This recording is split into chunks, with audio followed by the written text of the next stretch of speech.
Hello, my self Harsh Shukla and this is your प्यारा सा channel E equals to MC square. So आज हम एक नया टॉपिक डिस्कस करने चल रहे हैं जो कि है कॉलिगेटिव केमिस्ट्री का कॉलिगेटिव प्रॉपर्टी। ठीक है ना। तो क्लास 12th में जो हमें कॉलिगेटिव प्रॉपर्टी पढ़नी है, टोटल कॉलिगेटिव प्रॉपर्टी 4 है। ठीक है ना। कौन कौन सी?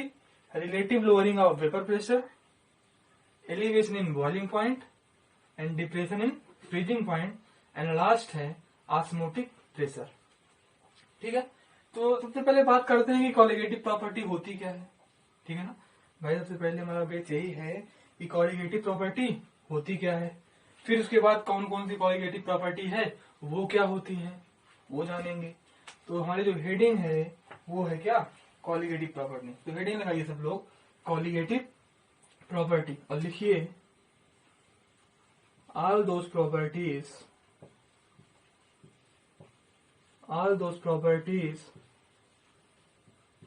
which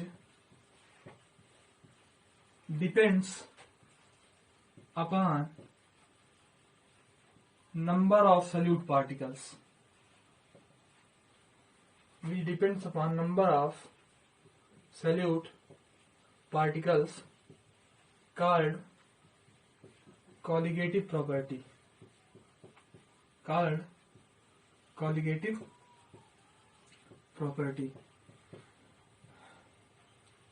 वे सभी properties, all those properties which depends upon number of solute particles is called colligative property। मतलब वे प्रॉपर्टीज जो सल्यूट पार्टिकल्स पर, नंबर ऑफ सल्यूट पार्टिकल्स पर डिपेंड करें वो क्या है, वही है क्या, कॉलिगेटिव प्रॉपर्टी। मतलब सल्यूट पार्टिकल कम होने से वो भी कम हो, ज्यादा होने से वो भी ज्यादा हो, मतलब टोटली उसी सल्यूट पार्टिकल्स पर, नंबर ऑफ सल्यूट पार्टिकल्स पर डिपेंड ही करे, वो सारी प्रॉपर्टीज को हम बोलते हैं कॉलिगेटिव प्रॉपर्टीज। ठीक है। तो सबसे पहले colligative properties relative lowering of vapour pressure. देखिए उसमें क्या होता था कि P0A minus PT upon P0A ऐसे हुआ था और डायरेक्टली प्रोपोर्शनल टू XB। ये क्या है, मोल फ्रैक्शन ऑफ सल्यूट ही तो है भाई। बी वाला क्या होता है, सल्यूट। तो ये डिपेंड कर रहा है कि नहीं, ये सल्यूट पार्टिकल्स पर डिपेंड कर रहा है। तो ये तो कॉलिगेटिव प्रॉपर्टी हुई कि नहीं। तो एक कॉलिगेटिव प्रॉपर्टी हमने पहले पढ़ चुकी है और 3 हमें अभी और पढ़ना है। ठीक है ना। तो जो 3 पढ़ना है उसमें जो सबसे पहली है वो है elevation in boiling point. Boiling point में बढ़ोतरी, बॉइलिंग पॉइंट का बढ़ना। ठीक है ना। तो इसको मिटाते हैं, उसका हेडिंग लगाइए elevation in boiling point 1 2 3। Okay.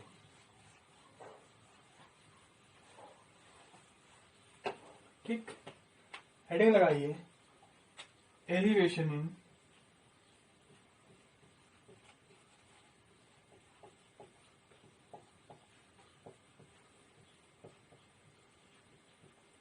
Boiling point. ठीक, बॉइलिंग पॉइंट का बढ़ना। अच्छा मान लीजिए कोई वोलाटाइल सॉल्वेंट है। देखिए एक ये हमारा मान लेते हैं कोई एक बीकर है। ठीक, ये एक वोलाटाइल सॉल्वेंट है। वोलाटाइल सॉल्वेंट मतलब सारा संसार जानता है, आप भी जानते होंगे, कि जो इजिली इवोपोरेट हो सके। ठीक है, पक्की बात। अभी इसमें कुछ हम हीट दे रहे हैं। ठीक है, अभी जब इसमें केवल वोलाटाइल सॉल्वेंट है तो हम इसमें कुछ हीट दे रहे हैं, वेपर प्रेशर अच्छा बढ़ रहा है। अब कुछ देर बाद हम इसमें क्या मिलाने लगे, सल्यूट के particle, non volatile solute particles मिलाने लगे। क्या, नॉन वोलाटाइल सल्यूट पार्टिकल्स। तो हम क्या देखते हैं कि जो नॉन वोलाटाइल सल्यूट पार्टिकल्स हमने इसमें मिक्स किए, क्या मिला रहे हैं, नॉन वोलाटाइल सल्यूट पार्टिकल्स। ठीक, मिक्स किए तो जो सल्यूट पार्टिकल्स थे वो आकर कहां बैठ गए, यहां पर सरफेस पर। भाई जब दो के बीच कोई तीसरा आता है तो हमेशा गड़बड़ हो जाती है। तो यहां भी हो गया। क्या हुआ, यहां भाई अभी जितना अच्छा वेपर प्रेशर बढ़ रहा था, जब सल्यूट पार्टिकल्स नीचे बैठ गए तो salute particles vapour pressure generate करने ही नहीं दे रहे हैं। ठीक है, पहले वोलाटाइल सॉल्वेंट अकेले था तो हीट दे रहे थे तो वेपर प्रेशर अच्छा बन रहा था, ठीक है, कोई दिक्कत नहीं थी। अभी जो है क्या है, यहाँ पर आ गया सॉल्यूट पार्टिकल्स, तो यहाँ भाई नीचे सरफेस पर आ गया, तो सरफेस पर आ गया तो वेपर प्रेशर बनने ही नहीं दे रहा है, वेपर प्रेशर बनने ही नहीं दे रहा है। तो हमें क्या करना पड़ेगा, टेम्परेचर बढ़ाना पड़ेगा। क्या करना पड़ेगा, टेम्परेचर बढ़ाना पड़ेगा, टेम्परेचर इंक्रीज करना पड़ेगा। एलिवेशन इन बॉइलिंग पॉइंट की केस में हमेशा क्या करना पड़ेगा, टेम्परेचर बढ़ाना पड़ेगा। क्यों, क्या करने के लिए, जितना वेपर प्रेशर पहले जनरेट हो रहा था उतना वेपर प्रेशर पाने के लिए। भाई मान लीजिए कि आप पानी उबाल रहे हैं, ठीक है, तो पानी किसी भी टेम्परेचर पर बॉयल हो जा रहा है, ठीक है, पानी किसी भी टेम्परेचर पर बॉयल हो जा रहा है, ठीक।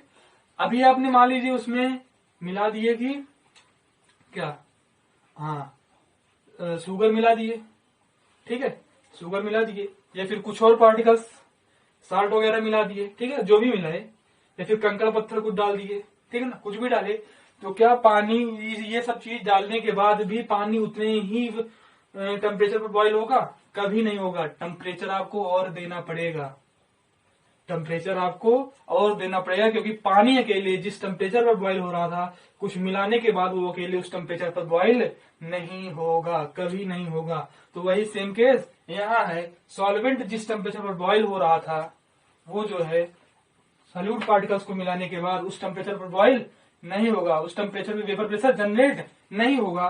तो पहले के मतलब जो वेपर प्रेशर सॉल्वेंट जनरेट कर रहा था वैसा वेपर प्रेशर पाने के लिए हम इस टेम्परेचर को इंक्रीज करेंगे, मतलब अर्लियर मतलब पहले वाला वेपर प्रेशर पाने के लिए हम टेम्परेचर को इंक्रीज करेंगे। तो यहां से हम कह सकते हैं कि जो डेल्टा टी है, increase in temperature, increase in temperature, भाई यहाँ पर टेम्परेचर ही तो इंक्रीज होगा और बहुत ज्यादा तो होगा नहीं। तो डेल्टा टी जो है वो किसके प्रोपोर्शनल है, मोलरिटी ऑफ द सोल्यूशन के। यहां से हम कह सकते हैं भाई देखिए, जितना टेम्परेचर हम बढ़ाएंगे उतना ही वेपर प्रेशर हमारा बढ़ेगा। तो यहां से हम कह सकते हैं कि जो डेल्टा टी है वो डायरेक्टली प्रोपोर्शनल है मोलरिटी ऑफ सोल्यूशन के, और फिर जब डायरेक्टली वाला साइन हटेगा तो आ जाएगा के बी इंटू एम। तो इस के बी को बोलते हैं इविलियोस्कोपिक कांस्टेंट, इविलियोस्कोपिक कांस्टेंट, और इस डेल्टा टी को बोलते हैं increase in temperature. Delta T को क्या बोलते हैं, इंक्रीज इन टेम्परेचर, ठीक। और स्मॉल एम को क्या बोलते हैं, मोलरिटी ऑफ द सोल्यूशन, ठीक है, क्या बोलते हैं, मोलरिटी ऑफ द सोल्यूशन, ठीक। इतना नोट कर लीजिए। अच्छा, ये इबिलियोस्कोपिक कांस्टेंट है क्या, एलिवेशन कांस्टेंट है, ठीक है ना, एलिवेशन कांस्टेंट है। क्या है, कौन सा कांस्टेंट है, एलिवेशन कांस्टेंट है, ठीक। कौन सा कांस्टेंट है, एलिवेशन कांस्टेंट है, ठीक है ना। इतना हो गया। अच्छा, हम अब बात करें अगर टेम्परेचर भाई इंक्रीज तो हुआ, टेम्परेचर कितना इंक्रीज हुआ, टेम्परेचर इंक्रीज हुआ तो टेम्परेचर कितना इंक्रीज हुआ, इसका भी तो क्वेश्चन आना चाहिए कि टेम्परेचर इंक्रीज हो गया लेकिन टेम्परेचर इंक्रीज कितना हुआ, ठीक है। तो देखिए टेम्परेचर कितना इंक्रीज हुआ, देखिए डेल्टा टी ये जो इंक्रीज इन टेम्परेचर है, तो डेल्टा टी इक्वल टू होगा TB minus T not be. TB है यहाँ boiling point of solution, boiling point of solution, ठीक है, और टी नॉट बी है boiling point of solvent, boiling point of solvent, ठीक है ना। तो भाई जितना सोल्यूशन का बॉइलिंग पॉइंट होगा उसमें से अगर हम सॉल्वेंट के बॉइलिंग पॉइंट को माइनस कर देंगे तो हमारा जितना टेम्परेचर हमने बढ़ाया उतना वेपर प्रेशर पाने के लिए वही तो आएगा। भाई देखिए हमारा एक ये सॉल्वेंट था, ठीक है, क्या था हमारा एक ये सॉल्वेंट था, बताइए, एक मिनट, ठीक है, मान लीजिए हमारा सॉल्वेंट था, इसका टेम्परेचर मान लीजिए इस पे हम दे रहे थे 60 डिग्री, तो क्या हो जा रहा था, बॉयल हो जा रहा था। अब हमारा ये सोल्यूशन है, ठीक है ना, इसमें सल्यूट भी है और सॉल्वेंट भी है, तो इसको टेम्परेचर हम दे रहे थे 80 डिग्री, तो हमारा ये क्या हो जा रहा था 80 डिग्री सेल्सियस, हमारा क्या हो जा रहा था, बॉयल हो जा रहा था, ठीक है। तो कितना हमने टेम्परेचर बढ़ाया ये हम सोल्यूशन में से सॉल्वेंट वाला माइनस कर देंगे, तो वही तभी तो कितना बढ़ाया वही निकला भाई 80 माइनस 60, 20 डिग्री सेल्सियस तो बढ़ाया। तो वैसे जब हम बॉइलिंग पॉइंट ऑफ सोल्यूशन में से बॉइलिंग पॉइंट ऑफ सॉल्वेंट को माइनस कर देंगे तो हमें पता चल जाएगा कि हमने कितना टेम्परेचर इंक्रीज किया। तो हम डेल्टा टी की जगह टीबी माइनस टी नॉट भी तो लिख सकते हैं। हम डेल्टा टी की जगह टीबी माइनस टी नॉट भी तो लिख सकते हैं। अच्छा इतना हम लिख सकते हैं, देखिए तो डेल्टा टी की जगह हम क्या लिखते हैं, TB minus T not B is equal to K B into M. क्यों इतना आ गया, कोई दिक्कत नहीं, ठीक है ना। अच्छा भाई मोलरिटी को हम क्या लिख सकते हैं, molarity of the solution small M को भी तो हम कुछ लिख सकते हैं, बोलिए क्या लिख सकते हैं।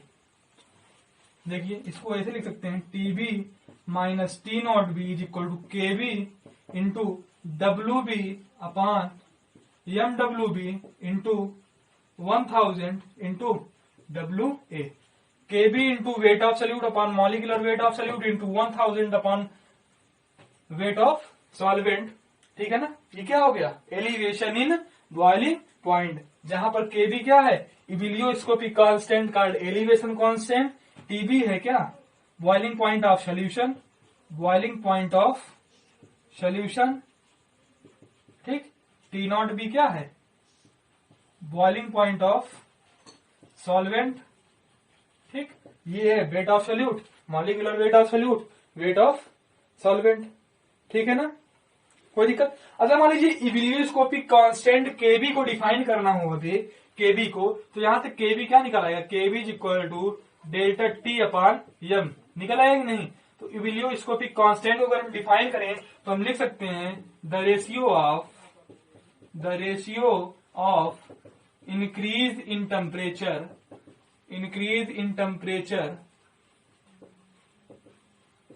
To the molarity of the solution, ठीक है ना। ऐसे इसको क्या कर सकते हैं, डिफाइन भी कर सकते हैं कि the ratio of increase in temperature to the molarity of the solution, ठीक। चलिए भाई ये देखिए डेल्टा टी क्या है, delta T increase in temperature को ही तो डिनोट कर रहा है, the ratio of increase in temperature to the molarity of the solution, जितना टेम्परेचर इंक्रीज कर रहा है और मोलरिटी सोल्यूशन की जितनी है उन दोनों का रेशियो ही क्या है, केबी है। केबी मीन्स इबिलियोस्कोपिक कांस्टेंट। अच्छा यहाँ पर एक बात पूछ रहा है कि यहाँ भाई टीबी पहले ज्यादा रहेगा कि टी नॉट बी, यहाँ पर पहले टीबी रहेगा आगे कि टी नॉट बी, पहले टीबी ज्यादा रहेगा कि टी नॉट बी, क्वेश्चन यही उठता है ना। देखिए टीबी में दो आ रहे हैं, केवल दो वर्ड टी बी, और इसमें टी नॉट बी तीन आ रहा है ना, तो पहले दो आता है पहले तीन आता है, तो पहले दो आता है तो पहले दो वाला रखेंगे आगे, फिर आगे तीन वाला, ठीक है ना। तो यहां से ये कंफ्यूजन दूर रहेगी। अच्छा इसका आंसर आने का बहुत शॉर्ट ट्रिक है भाई, आप क्वेश्चन लगाएं या ना लगाएं आंसर आप पहले बता सकते हैं। जैसे मान लीजिए कि गिवन टेम्परेचर आपको है कितना, अच्छा इसको नोट कर लीजिए, फिर एक क्वेश्चन बताते हैं, फिर हम तुरंत उसका आंसर लिखते हैं क्वेश्चन लिखने के बाद, और देखिएगा सॉल्यूशन करने के बाद भी जो है क्या आंसर भरिएगा। इसमें जितना क्वेश्चन में टेम्परेचर गिवन रहता है 0.0 समथिंग टेम्परेचर बढ़ाकर उसमें हम लिख देते हैं, एकदम एग्जैक्ट आंसर आएगा, ठीक है ना। जैसे 273 केल्विन दिया है तो 273.05 केल्विन लिख देंगे, 276 केल्विन दिया है तो 276.07 केल्विन लिख देंगे, ठीक है ना। तो जितना दिया रहेगा उससे हम 0.0 समथिंग लगाकर आगे लिख देंगे, तो कितना हो जाएगा, हमारा आंसर हो जाएगा। इसको नोट कीजिए, आगे फिर क्वेश्चन देखते हैं, ठीक है। चलिए इरेज करें 1 2 3, चलिए ठीक है ना। क्या करना है अभी, क्वेश्चन किस पे, एलिवेशन इन बॉइलिंग पॉइंट पे।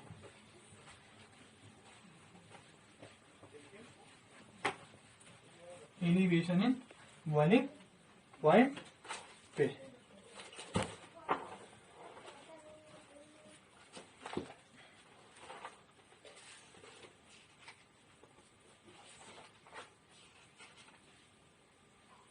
ठीक है ना। चलिए क्या है कि 18 gram glucose is dissolve in 1 kg of water. 18 gram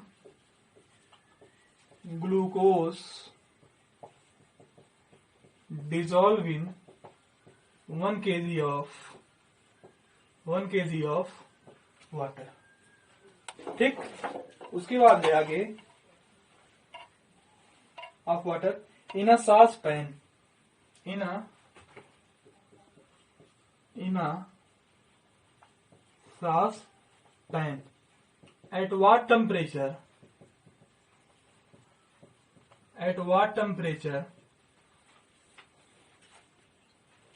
will water boil at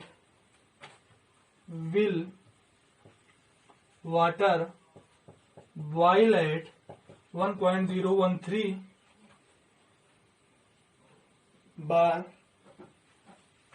bar given kb is equal to 0.52।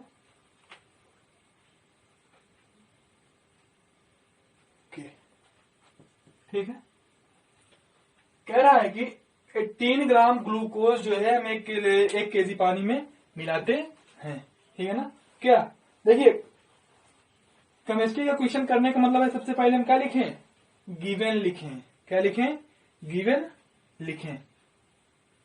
ठीक है, देखिए मान लीजिए कि हमारा बीकर है, इसमें 1 किलो वाटर है। क्या है, 1 किलो वाटर है। ठीक, क्या है, 1 किलो वाटर है। अब देखिए सॉस पैन में, ठीक है, इसको ऐसा समझिए, ऐसी डायरेक्ट समझिए कि देखिए 1 किलो को 18 ग्राम ग्लूकोज इसको हमने 1 किलो पानी में मिलाया। ठीक है ना। फिर बोल रहा है कि वो कितने टेम्परेचर पर बॉयल होगा जबकर ये कितना है, 1.013 बार है। देखिए सबसे पहले इसमें हम क्या लिखते हैं, गिवन लिखते हैं। तो देखिए गिवन क्या है, यहाँ पर गिवन है वेट ऑफ सल्यूट। कम वाला हमने हमेशा बताया था क्या होता है, सल्यूट, WB बराबर 18 ग्राम। ये क्या है, ग्लूकोज। तो मॉलिक्यूलर वेट ऑफ ग्लूकोज कितना हो जाएगा, C6H12 क्या होता है, हो जाएगा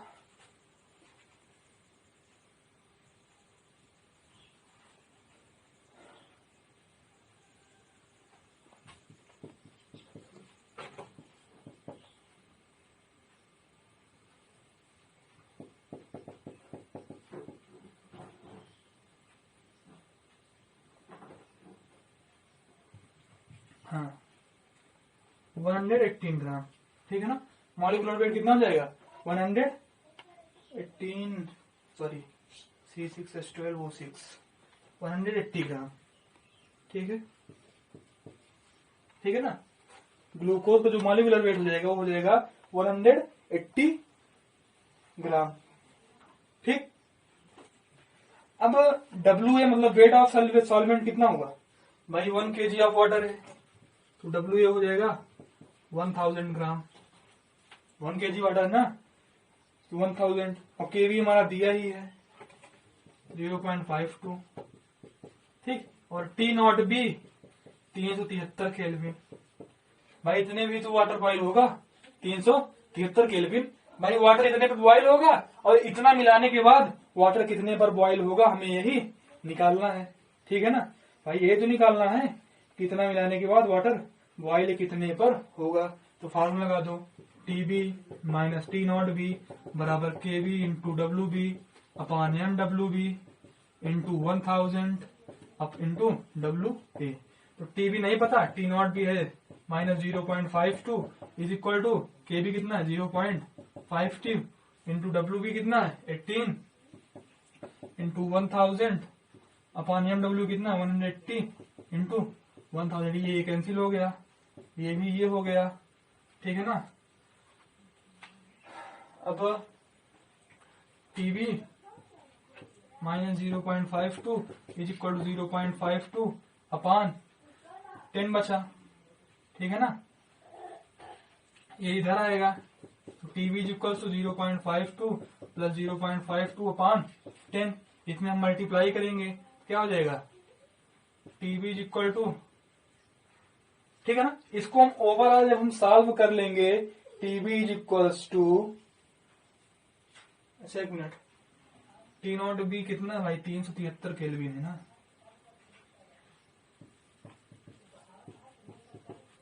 ठीक है, कितना है 373, ठीक है। इसको जब हम सॉल्व करेंगे 373.05 केल्विन हमारा आंसर आएगा। कितना 373.05 केल्विन क्या होगा हमारा आंसर होगा। तो देखिए हमें गिवन कितना था ये टेम्परेचर 373 केल्विन ना, और हमारा आंसर कितना आया 373.05 केल्विन। अगर मान लीजिए किसी और क्वेश्चन में जो टी नॉट बी वो दिया हो 273 केल्विन और पूछा जाए कि टीबी क्या होगा, तो आप डायरेक्ट आंसर लिख दीजिएगा 273.06 केल्विन। आंसर आप डायरेक्ट बता सकते हैं, लगभग एग्जैक्ट इतना ही होगा भाई, आंसर आपका एग्जैक्ट नहीं है, अप्रॉक्स में आंसर आ जाए हमारा, ठीक है ना। तो आंसर यही होगा, ठीक है ना। तो आज इतना ही पढ़ते हैं भाई, कल जो है हम अगली प्रॉपर्टी पढ़ेंगे, डिप्रेशन इन फ्रीजिंग पॉइंट, ठीक है ना। ऑल द बेस्ट, पढ़ते रहिए।